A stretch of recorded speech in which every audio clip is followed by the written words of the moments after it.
আচ্ছা, ঠিক আছে। অন্তরীকরণ অধ্যায়টা, এটা এমনি তুমি যখন করতে যাচ্ছ তোমার কাছে হয়তো অনেক বড় মনে হইতে পারে, কিন্তু পরীক্ষার প্রিপারেশন যখন নিবা তখন দেখবে যে অধ্যায়টা মানে কম্পারেটিভলি তুলনামূলক ভাবে কম সময় লাগতেছে। কারণ এখানে প্রশ্নগুলা পার্টিকুলার কিছু জায়গা থেকে আসে। যেমন আমরা যদি এখান থেকে, তো একটা সৃজনশীল হবে সাধারণত যেটা হয় আর কি। তোমার ঢাকা বোর্ডে বিগত বছরগুলাতে বেশিরভাগ ক্ষেত্রেই অন্তরীকরণ থেকে একটা সৃজনশীল আসতো।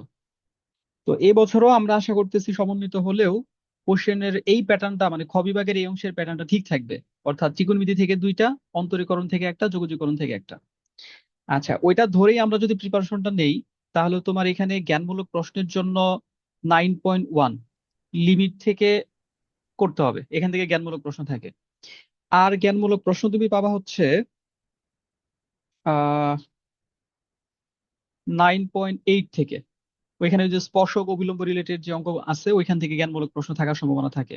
তার মানে 9.1 প্লাস 9.8 প্লাস 9.9-এ তোমার ওইখানে একটা বা দুইটা টপিক আছে যেখান থেকে ছোট প্রশ্ন আসার একটা প্রবাবিলিটি থাকে। তো খুব বেশি না এখানে, অল্প কিছু ম্যাথ। আর এর বাইরে তোমার 9.3 থেকে বা 9.2 থেকে 9.6 পর্যন্ত এই অংশের মধ্যে অন্তরীকরণের যে নিয়মগুলো আছে ওই নিয়মগুলোর সাথে তোমার এগেনস্টে একটা দুইটা বা তিনটা চারটা করে ম্যাথ করতে হবে, বিভিন্ন যে ম্যাথ গুলো আছে। আচ্ছা, এটা হচ্ছে তোমার জ্ঞানমূলকের প্রিপারেশনের জন্য।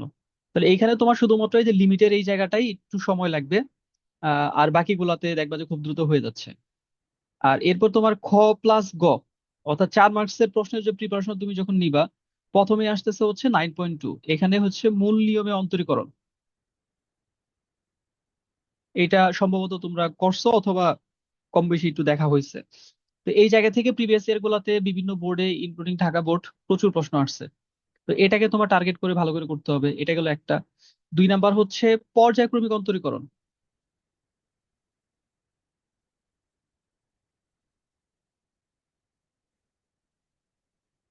এটা হচ্ছে 9.7। এখানে বেশ কিছু অঙ্ক করতে হয়। তোমার এই মূল্যায়ন অন্তরীকরণ আর পর্যায়ক্রমিক অন্তরীকরণ, এই দুইটা নিয়ম থেকে একটা প্রশ্ন তোমার বোর্ড পরীক্ষায় দেখবা যে মাস্ট চলে আসছে। আর এর বাইরে কি আছে, এর বাইরে তোমার ওই যে বিভিন্ন ধরনের অন্তরীকরণের যে নিয়মগুলা, 9.2 থেকে 9.6, ওইখান থেকে অনেক সময় প্রশ্ন থাকে, দুইটা দেয়। যদি প্রশ্ন দেয় তাহলে 2 2 4 এরকম ভাবে দুইটা প্রশ্ন থাকবে। তারপরে তোমার 9.8-এ দুইটা অঙ্ক আছে, দুইটা বা তিনটা অঙ্ক আছে যেগুলো 4 মার্কসের জন্য আসতে পারে। এর মধ্যে গত বছর একটা আসছে, তার মানে বাকি যে দুইটা অঙ্ক আছে ওই দুইটা অঙ্ক করলে তোমার এখানে কাউন্ট করে যাবে যদি এখান থেকে প্রশ্ন করে। আর 9.9-এ কয়েকটা অঙ্ক আছে করতে হবে, যেগুলো হচ্ছে ওই যে সর্বোচ্চ ও সর্বনিম্ন মান নির্ণয়, লঘু মান বা গুরু মান নির্ণয়। তো ওইখানে হয়তো 5 6টা অঙ্ক তোমার করা লাগতে পারে। এই হচ্ছে টোটাল অন্তরীকরণে তোমার যা করতে হবে। তোমার মেজর ইফোর্ট যাবে পর্যায়ক্রমিক অন্তরীকরণ এই জায়গাতে, অনেকগুলো অঙ্ক, বেশ কয়েকটা নিয়ম। তারপরে লিমিটের এখানে একটু সময় যাবে, আর বাকি যা আছে এগুলা শেষ করতে খুব বেশি সময় লাগে না। তো পরীক্ষার প্রিপারেশন হিসেবে চিন্তা করলে তখন পুরো বিষয়টা এরকম চলে আসে, গোছানো হয়ে যায়। তো এই জন্য অন্তরীকরণের যে সৃজনশীলটা, এইটা আমার মনে হয় যে খুব একটা কষ্ট তোমাদের হবে না। পুরাটা ভালো হবে যদি আমি গুছাই দেই তোমাদের, একটু দেখাই দিলেই, আর তোমরা যদি একটু সময় দাও তাহলে হয়ে যাবে ইনশাল্লাহ। আচ্ছা, এখন যেহেতু তোমাদের অনেকে করছো বিচ্ছিন্ন ভাবে, প্রপারলি বা ওইভাবে হয়তো গুছানো ভাবে করা হয় নাই, তাহলে আমি তোমাদের একদিক থেকে নিয়ে যাই। 9.1 লিমিট। স্যার, বলো। যোগজ কি যোগজ কি করা সম্ভব শেষ হবে স্যার? যোগজ শুরু করলে মানে এটার অন্তরীকরণ শেষে? করা যাবে। এখন তো ধরো ওই যে যেটা বললাম, এখন তুমি করবা পরীক্ষার মতো করে গুছায়। এখন তো আর ধরো ওই ফার্স্ট ইয়ারে বা সেকেন্ড ইয়ারে ওঠার পরে শুরুর দিকে যেভাবে করছো, যে একটা অধ্যায় শুরু করে একদিক থেকে করতে থাকলাম, ফার্স্ট অফ অল ওইভাবে তো আর এখন তুমি করবা না।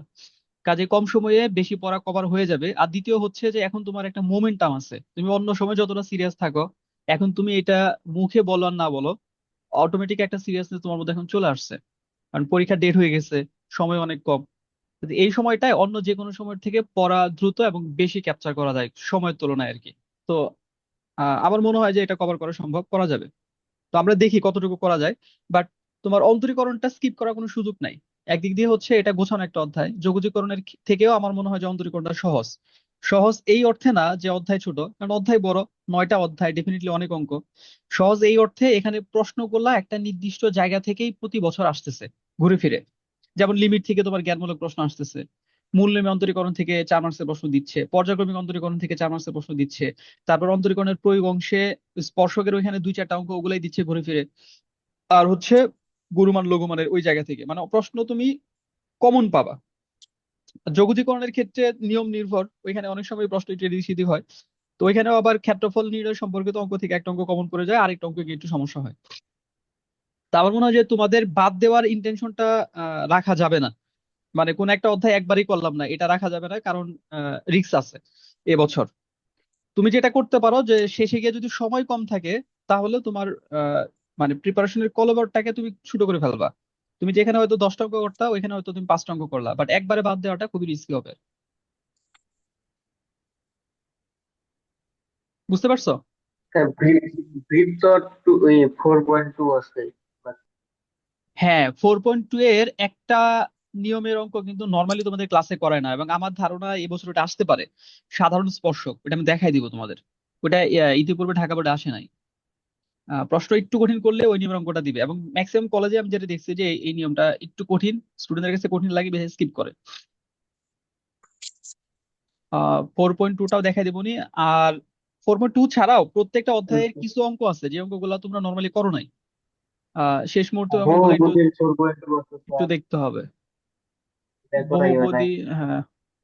ঠিক আছে, আমরা অন্তরীকরণটা একটু দ্রুত গতিতে করে ফেলি, গুছাই ফেলি, করে তোমাদের ওই যে অধ্যায়গুলোর আংশিক অল্প অল্প বাকি আছে ওগুলো আমরা করে ফেলবো।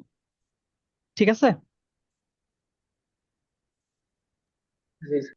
যদি তোমাদের পড়ায় সমস্যা না হয়, মানে অন্য সাবজেক্টের পড়া গোছানোর ক্ষেত্রে প্রবলেম না হয়, তাহলে তোমরা ফ্রিকোয়েন্ট পড়তে পারো আর কি, রেগুলার না হলেও যতটা ঘন ঘন পড়া যায়। আ- আচ্ছা, ঠিক আছে তাহলে। আহ রেগুলারই করান স্যার।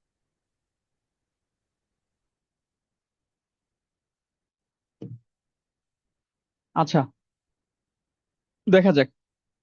লিমিট অধ্যায় এখানে অধ্যায়ের বেসিকের অনেক কিছু আছে টুকটাক, বাট এখন তোমার যে জিনিসটা জানতে হবে একেবারে মৌলিক যে বিষয়টা, এই অধ্যায়ের অঙ্ক করার জন্য তোমার কি জানা দরকার, মানে জাস্ট ওই অংশটুকু। তো তোমরা লিমিটের এর আগে ক্লাস টাস করছো, টুকটাক কিছু নলেজ তোমাদের আছে। তো লিমিট হচ্ছে কোন একটা ফাংশনের সীমাস্ত মান নির্ণয় করা যে ধারণা, সেই ধারণা থেকে আমরা মূলত লিমিটটা ব্যবহার করছি। অন্তরীকরণের যে মূল ফর্মুলা, সে ফর্মুলাটা হচ্ছে limit h tends to zero f of x plus h minus f of x divided by h. তো এই ফর্মুলা দিয়ে আমাদের যে কোনো একটা ফাংশনের অন্তরীকরণ করা হয়। একটা ব্ল্যাক বক্সের মতো তুমি চিন্তা করতে পারো, যেরকম নর্মালি একটা ফাংশনে হয়, একদিক দিয়ে তুমি একটা সংখ্যা দিলে এটা প্রসেস হয়ে আরেক দিক দিয়ে একটা মান বের হবে। যেমন ফাংশনটা যদি হয় x² + 1, তাহলে তুমি যদি 2 দাও তাহলে 5 বের হবে, তুমি যদি 3 দাও তাহলে 10 বের হবে। তো অন্তরীকরণটাও এরকম একটা মানে ব্ল্যাক বক্সের মতো, একটা বাক্সের মতো চিন্তা করতে পারো।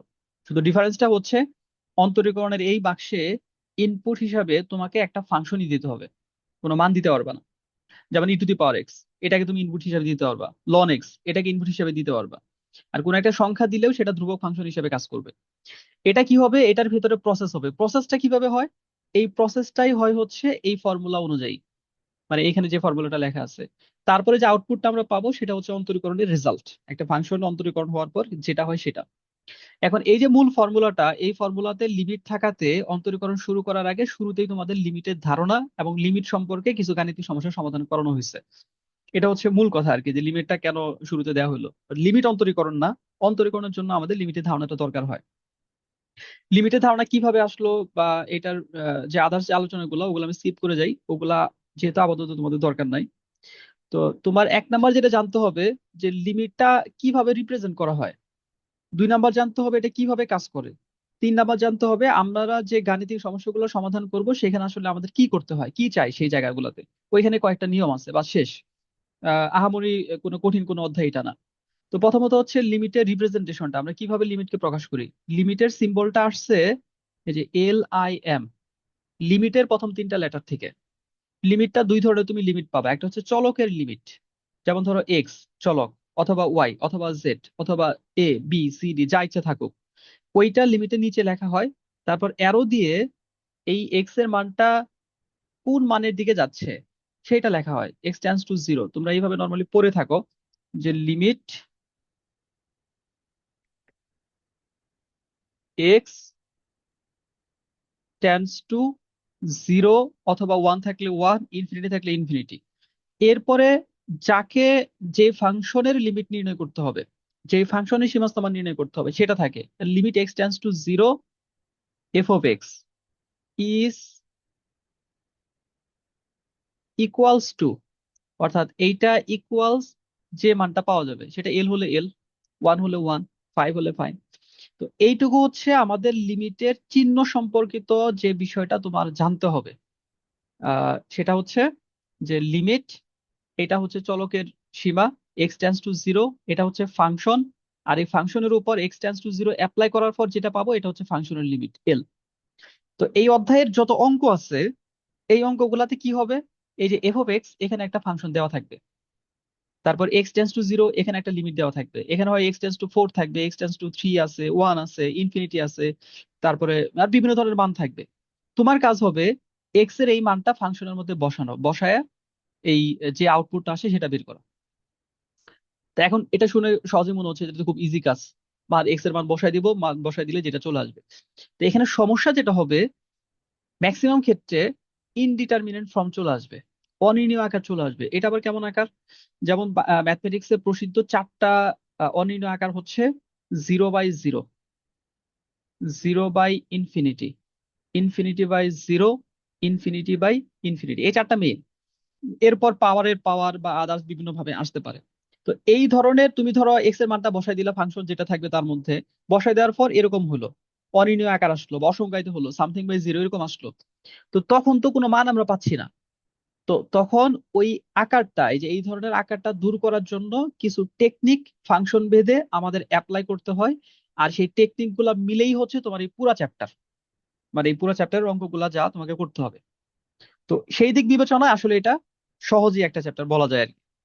আচ্ছা, এখন তুমি যে এই যে কাজগুলো যে করবা, লিমিট নির্ণয় করবা, এটা নির্ণয় করার জন্য তোমাকে লিমিটের কিছু বৈশিষ্ট্য আর লিমিটের কয়েকটা ফর্মুলা মুখস্থ রাখতে হবে। এই ফর্মুলা গুলো মুখস্থ না থাকলে অঙ্ক করার ক্ষেত্রে তোমাকে বারবার সমস্যা পড়তে হবে।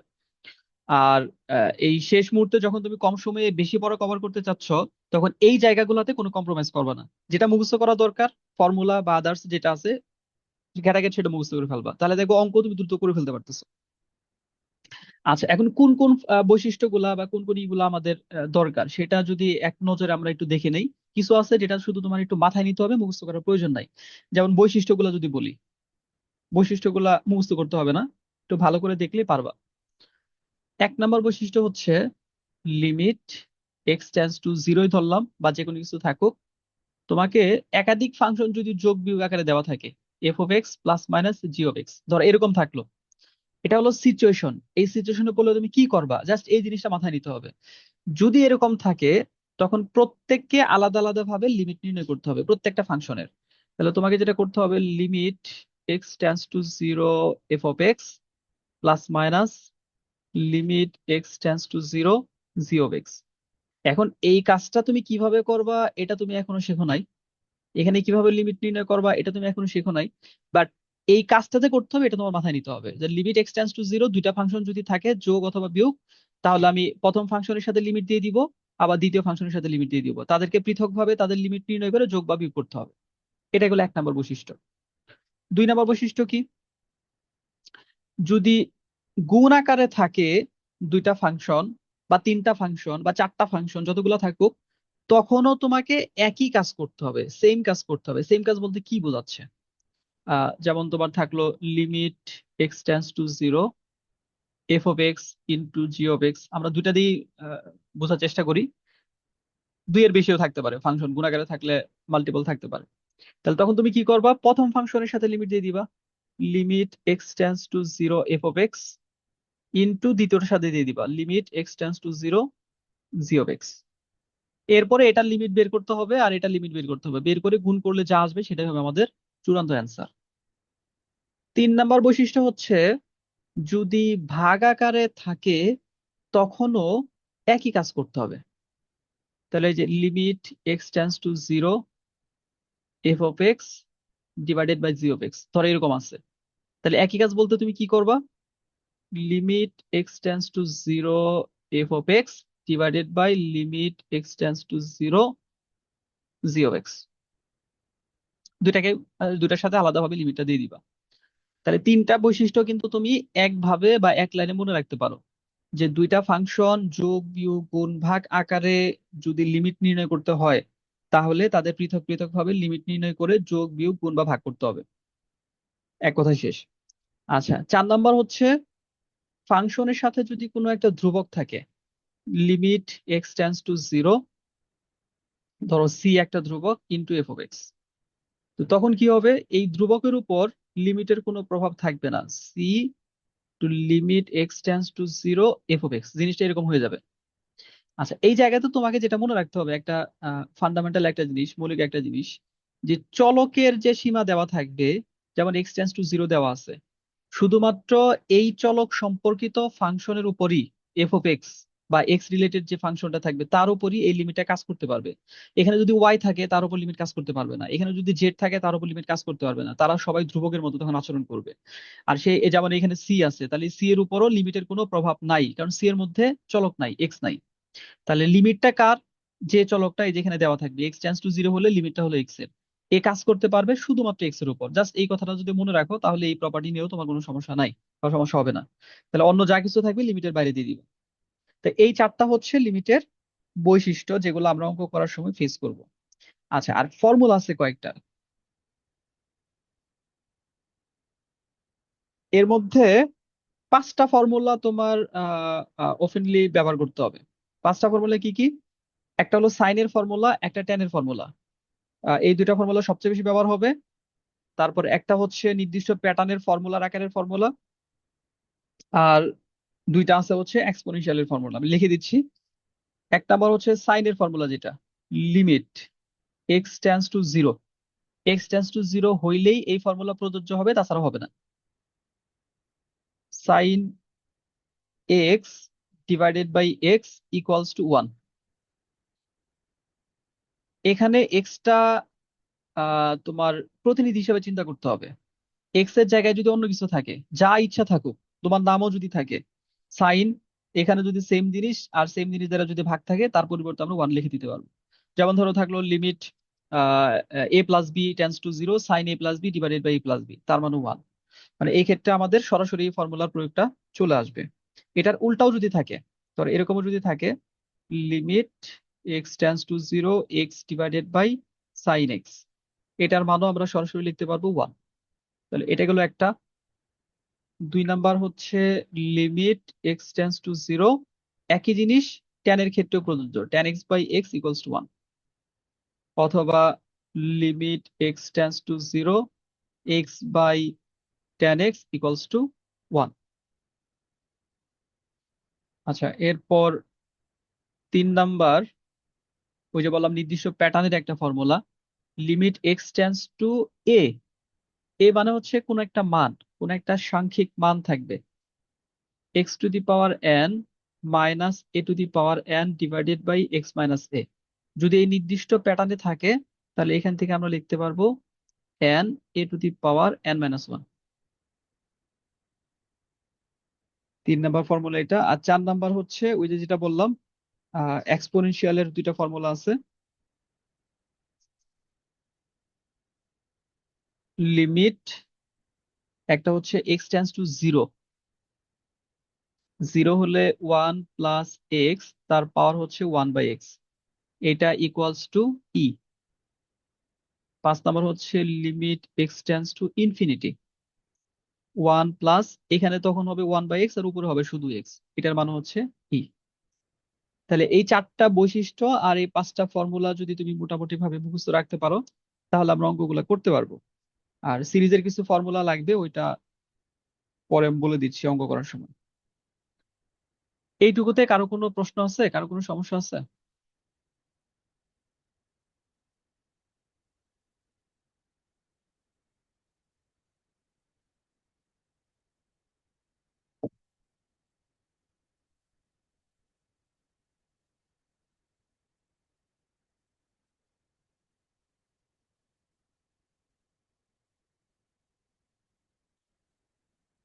আচ্ছা, নাবিল বলছে এগুলা লেখা আছে, হ্যাঁ এগুলা তো মোটামুটি ভাবে ক্লাস হইলেই লেখা থাকার কথা। তারপর একটু রিভিউ করে দিলাম। আচ্ছা, আমি কি তাহলে অঙ্কে যাব, তোমাদের কোনো প্রশ্ন না থাকলে? জি স্যার, যান। আচ্ছা, তোমরা ভিডিও ক্লাস যদি করে থাকো তাহলে কিছু রুলস এর ব্যাপারে অলরেডি ধারণা পাইছো। তোমাদের টেক্সট বই থেকে ধারাবাহিকভাবে যদি আমি বলি, তাহলে বোর্ড পরীক্ষার জন্য প্রথম যে নিয়মটা ইম্পর্টেন্ট সেটা হচ্ছে কোশ্চেন নাম্বার 2, বোর্ড বইয়ের বর্গমূলীয় যে রাশি, এই রাশি সম্পর্কিত যেগুলো আছে। আচ্ছা, আমি একটা একটা করে দেখাই দিই প্রত্যেকটা নিয়ম থেকে। যেমন 2 এর এইখানে সবগুলো একই রকম। 2 এর 3 নাম্বারটা দেখো,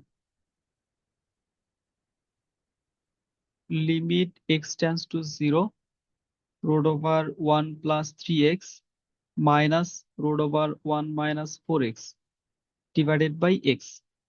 আচ্ছা, যে কোনো লিমিটের অঙ্ক করার ক্ষেত্রে তোমার প্রথম কাজ হবে এক্স এর মান বা থিটা যেটা দেওয়া থাকবে সেটার মানটা এখানে বসায় দেওয়া। বসায় দিয়ে তুমি যদি কোনো একটা সাংখ্যিক মান পেয়ে যাও তাহলে কিন্তু অঙ্ক এখানে শেষ। অনেক সময় বেশি সহজ করেও কিন্তু ওইভাবে দিতে পারে, তখন কোনো রুলস বা কোনো রেগুলেশন কোনো কিছু সেখানে আসবে না। রুলস রেগুলেশন কখন আসবে? যখন তুমি মান পাবা না, ওই যেটা বলছি যে অনির্ণয় আকার আসবে বা অসংজ্ঞায়িত হবে। যেমন এখানে আমরা যদি এক্স বা এক্স এর মান বসাই দিই 0, তাহলে যে নিচে শুধু এক্স আছে, সামথিং বাই 0 অসংজ্ঞায়িত হচ্ছে। তাহলে আমাদের কি করতে হবে যে এইটাতে কিভাবে এই অসংজ্ঞায়িত আকারটা দূর করা যায় সেইটা তোমাকে চিন্তা করতে হবে। এবং যখন এরকম রোড ওভার সম্বলিত রাশি থাকে তখন নিয়ম হচ্ছে এই ইটা দূর করার জন্য যে এটার অনুবন্ধী আকারের রাশি দ্বারা লব এবং হরকে গুণ করা। তাহলে এই নিয়মটা তোমার মনে রাখতে হবে যে এই ধরনের আকার যখন থাকবে, যে root over something, root over 1 + 3x minus এখানে রুট ওভার থাকুক আর না থাকুক আরেকটা 1 থাকলো, এরকম অঙ্ক আছে। তো তখন কি করবা, ওই বর্গমূলীয় রাশির অনুবন্ধী আকারের রাশি দ্বারা লব এবং হরকে গুণ করে দিবা।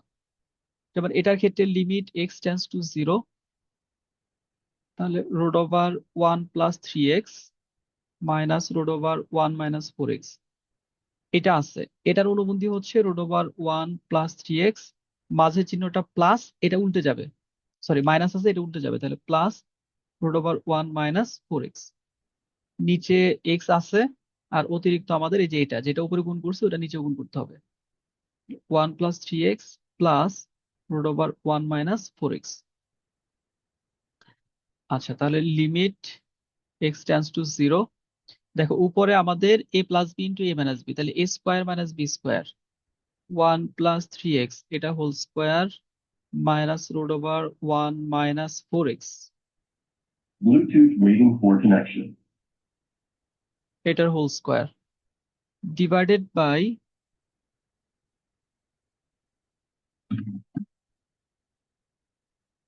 x ইন্টু যা আছে এটা থাকবে 1 + 3x plus root over 1 minus 4x। Limit x tends to 0। তো এরপর ধারাবাহিকভাবে ক্যালকুলেশন করলে দেখবা ওই যে যে প্রবলেমটা যে করতেছে যে নিচের এক্সটা ওইটা দূর হয়ে যাবে। তারপরে লিমিটটা বসাই দিতে হবে, এটা হচ্ছে মানে টোটাল যে কাজটা তোমাকে করতে হবে। তাহলে এখানে রুট এবং স্কোয়ার চলে যাবে, চলে গেলে 1 + 3x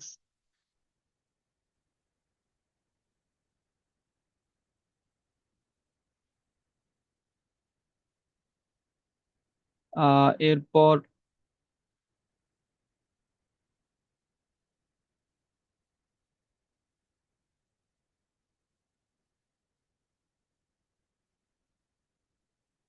মাইনাস, এখানে রুট এবং স্কোয়ার চলে যাবে, তাহলে -1 মাইনাস মাইনাসে plus 4x divided by x into root over 1 + 3x plus root over 1 minus 4x। তাহলে এখানে যে +1 -1 ক্যান্সেল, ক্যান্সেল করলে লিমিট এক্স টেন্ডস টু 0, তোমার এখানে আসতেছে হচ্ছে 7x divided by x into root over 1 + 3x plus root over 1 minus 4x। X x কাটার পর লিমিট এক্স টেন্ডস টু 0, এখানে থাকবে 7 root over 1 + 3x plus root over 1 minus 4x। তো এই পর্যায়ে এসে যখন তোমার এক্সটা ক্যান্সেল হয়ে গেছে, এখন কিন্তু আর লিমিটের মান বসাতে কোনো সমস্যা নাই। তো তুমি যদি এক্স এর মানটা এখন বসায় দাও, এখন বসায় দিলে দেখবা যে এখান থেকে রেজাল্ট চলে আসতেছে 7 ডিভাইডেড বাই এখানে 0 বসালে √1 মানে 1 প্লাস এখানেও 0 বসালে √1 মানে 1 ইকুয়ালস টু 7/2। এটা অ্যান্সার। তোমরা কি অঙ্কটা বুঝতে পারছো?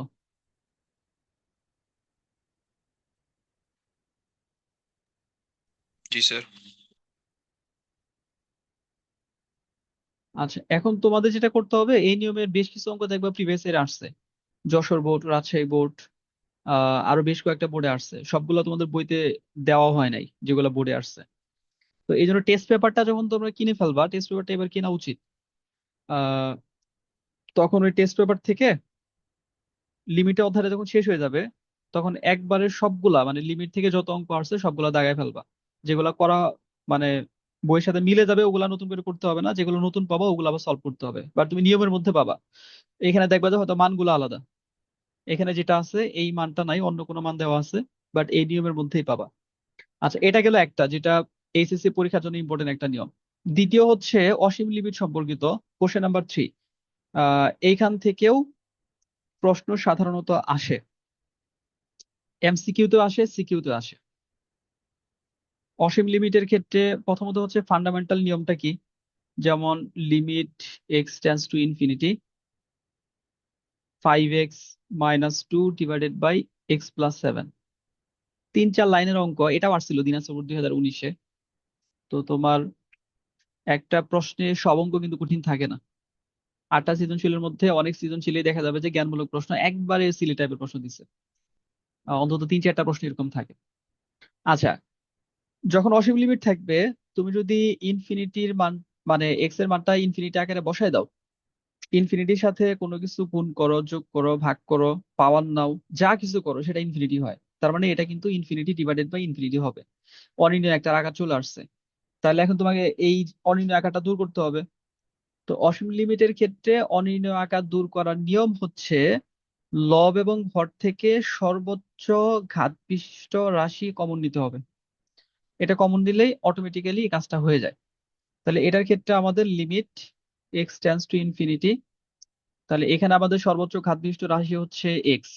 তাহলে আমরা এক্স কমন নিব, এক্স কমন নিলে 5 - 2/x। নিচে যদি আমরা এক্স কমন নিই তাহলে 1 + 7/x। এক্স আর এক্স কাটা, কেটে দিলে limit x tends to infinity, আরেকটা লাইন লিখতে হবে এক্স ক্যান্সেল করে, 5 - 2/x ডিভাইডেড বাই 1 + 7/x। তাহলে এখন তুমি যদি লিমিটটা অ্যাপ্লাই করো, লিমিটটা বসায় দাও, আহ তাহলে কিন্তু তোমার অনির্ণয় আকারটা আর আসতেছে না, কারণ এই যে 5 এর মধ্যে তো আর কিছু বসানোর দরকার নাই। এখানে লিমিট বসাইলে something by limit, sorry infinity 0, তাহলে তোমার আসবে 5 - 0 ডিভাইডেড বাই 1 + 0 ইকুয়ালস টু 5। এখানে কয়েকটা জিনিস তোমাকে জানতে হবে। এক নাম্বার, যে লিমিটের মান বসানোর ক্ষেত্রে একটু ব্যতিক্রম আছে এখানে।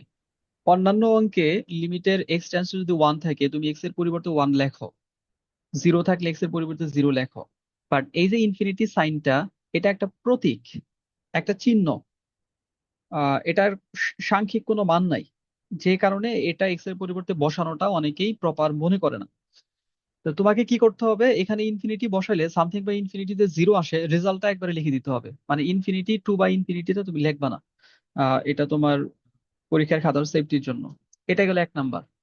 2 নাম্বার হচ্ছে এই ধরনের প্রশ্নগুলা প্রশ্ন দেখে অ্যান্সার বলে দেওয়া যায় এমসিকিউ এর জন্য। এখানে তোমার অ্যান্সার হবে সব সময়, সব অঙ্কের ক্ষেত্রেই, লব এবং হরের সর্বোচ্চ ঘাতের সহগের অনুপাত। যেমন এখানে সর্বোচ্চ ঘাত বলতে এক্স, তাহলে এক্স এর সহগ হচ্ছে উপরে 5, নিচে এক্স এর সহগ হচ্ছে 1, তাহলে অ্যান্সার হবে 5/1, 5। তো এটা সবসময় মিলে যাবে।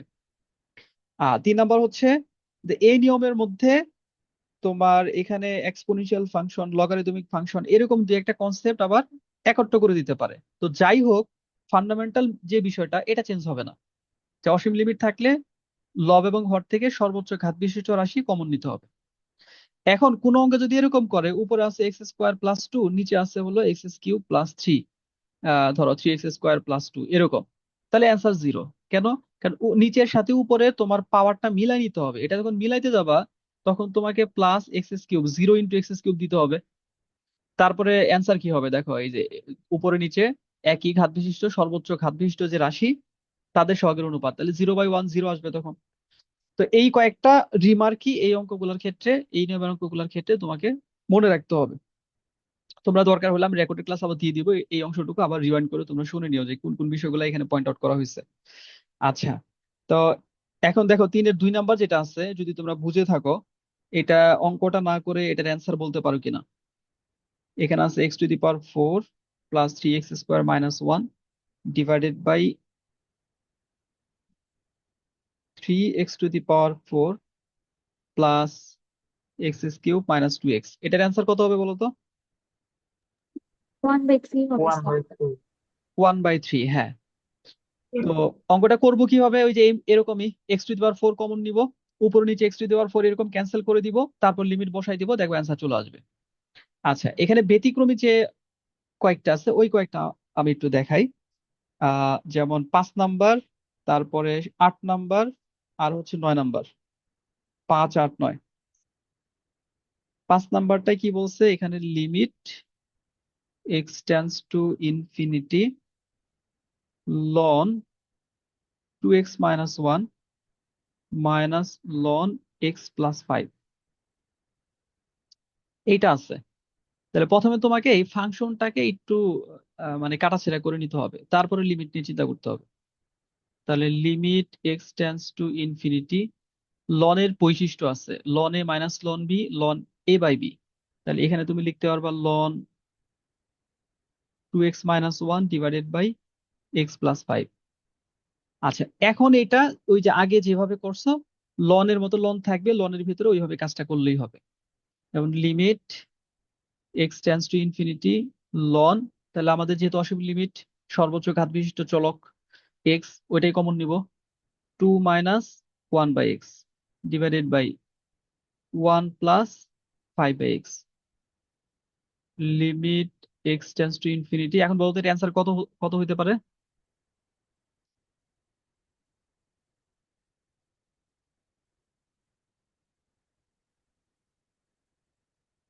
লন থাকবেই, হবে স্যার। লন 2 হবে, 1 + 5/x। আচ্ছা, এখন ইনফিনিটি বসায় দিলে ln 2 - 0 divided by 1 + 0 equals to ln 2।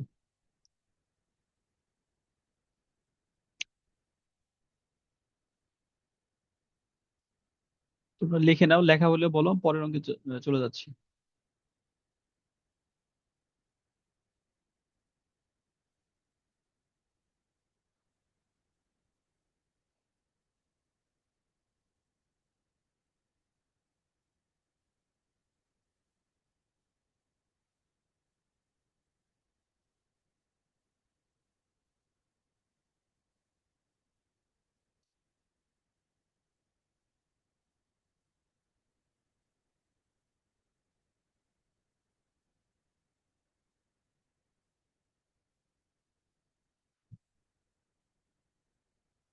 লিখছো তোমরা, লেখা হয়েছে? জি স্যার।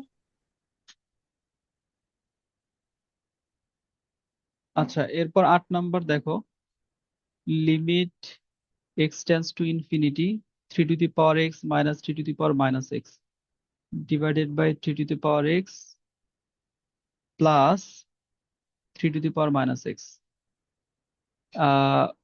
এটার ক্ষেত্রেও মানে অঙ্কের চেহারাটা যেরকমই হোক, যখনই তুমি অসীম লিমিট পাবা তখন মূল নিয়মটাতে ফোকাস রাখবা।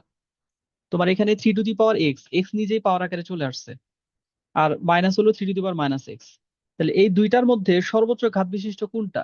3⁻x। কেন? কারণ এটা এখানে এটার পাওয়ার হচ্ছে x আর এটার পাওয়ার হচ্ছে -x। -x এর থেকে অবশ্যই x বড়। তাহলে তোমার যখন এরকম থাকবে সর্বোচ্চ ঘাত বিশিষ্ট যে রাশিটা ওইটাই তুমি কমন নিবা, তাহলে এখানে তুমি কমন নিবা 3⁻x। তাহলে 3⁻x থেকে 3⁻x চলে গেলে 1 থাকবে, minus 3⁻⁻x divided by 3⁻x। নিচেও same, 1 plus 3⁻⁻x divided by 3⁻x equals to limit x tends to infinity, এই 3⁻x কাটা, তাহলে 1 minus 1/3 x whole square 1 plus 1/3 x whole square, এই উপরেরটাকে নিচে দিয়ে দিচ্ছি আর কি। তাহলে এখন তুমি যদি লিমিট বসাই দাও দেখো কোনো সমস্যাই হচ্ছে না। Equals to 1 minus 0 divided by 1 plus 0, কারণ এখানে infinity something by infinity 0 equals to 1।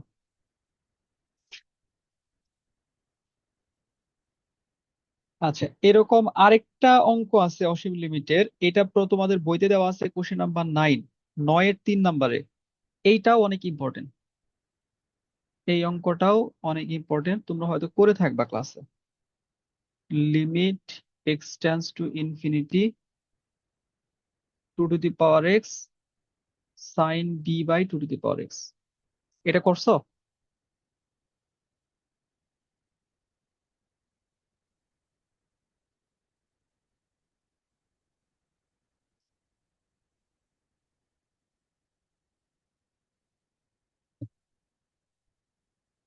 না করে থাকলে করে দিতে হবে।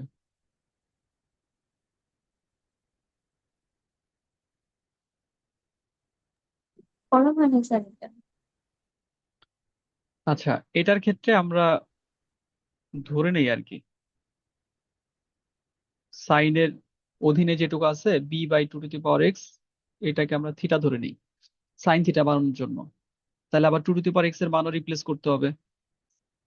তাহলে 2 to the power x equals to b/থিটা।